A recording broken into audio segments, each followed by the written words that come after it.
specific instructions about rulings, objections to sustain, evidence to exclude. The organization has studied Carmen's case and identified the pressure points. The witnesses whose testimony depends on deals that could be challenged. The evidence that was collected in ways that might not survive scrutiny. The procedural vulnerabilities that exist in every case, if you know where to look. They need you to press those pressure points to create the gaps that will let their people walk free.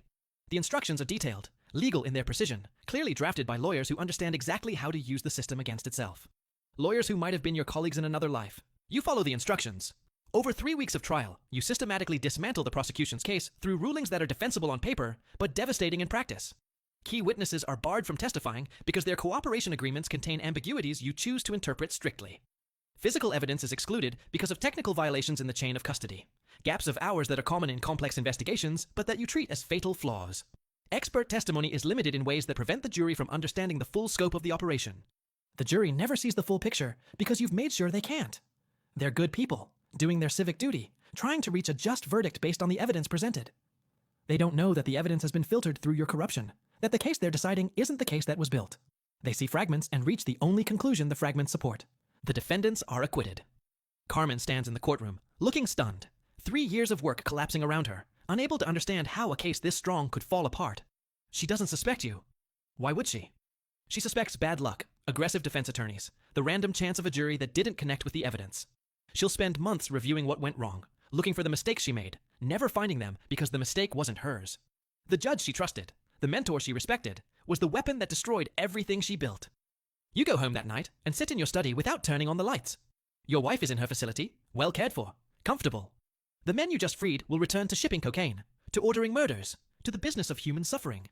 The equation doesn't balance. Nothing balances anymore. You pour yourself a drink and wonder when you stopped being the person you thought you were. Year 2. The requests escalate. Not just favorable rulings anymore. They want cases assigned to your court specifically, want you to intervene in investigations before charges are even filed. They have people in the prosecutor's office, people who can steer cases toward judges who will handle them appropriately. You've become part of a system within the system, a parallel justice apparatus that serves the organization's interests. A journalist starts asking questions. She's investigating judicial corruption, patterns of acquittals in drug cases, the statistical anomalies that suggest something is wrong. She doesn't have your name yet, but she's looking at the right cases, connecting dots that shouldn't be connected. You hear about her inquiries through channels that have become familiar. The organization monitors everything, knows when threats are developing, responds before those threats mature. They ask you to sign a warrant. Not a routine warrant, a search warrant for the journalist's home and office, based on evidence that's been fabricated to suggest she's involved in the very drug trade she's investigating.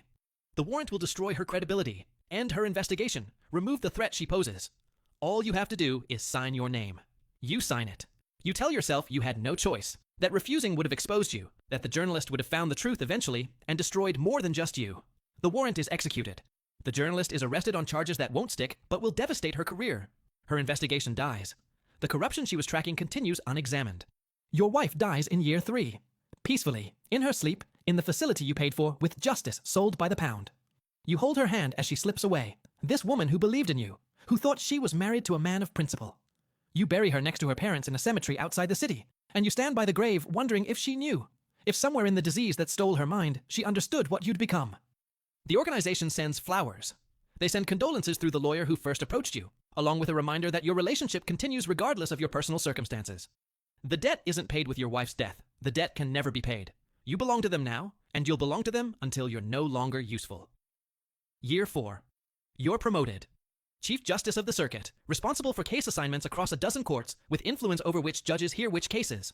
The organization's investment in you has paid dividends they didn't anticipate. You can now steer cases to friendly judges, can coordinate corruption across multiple courtrooms, can build the kind of systematic control that makes their operations virtually untouchable. You start identifying other judges who might be receptive. Men and women with financial problems, family illnesses, the vulnerable circumstances that make people consider unthinkable options. You don't recruit them directly. You just pass names to the lawyer. Note which judges seem like they might be approached. You've become a talent scout for corruption, helping the organization expand its reach into the justice system that was supposed to stop them. A young prosecutor brings a case against one of the organization's lieutenants. She's talented, passionate, reminds you of yourself 30 years ago. The evidence is strong. Testimony from witnesses who flipped. Financial records that trace the money. The kind of case that should result in conviction and serious prison time. The calls come. The instructions arrive. The case is assigned to your court. You could save her. You could rule fairly, let the evidence speak, give her the conviction she's earned. The organization would be angry, would retaliate, would probably expose you.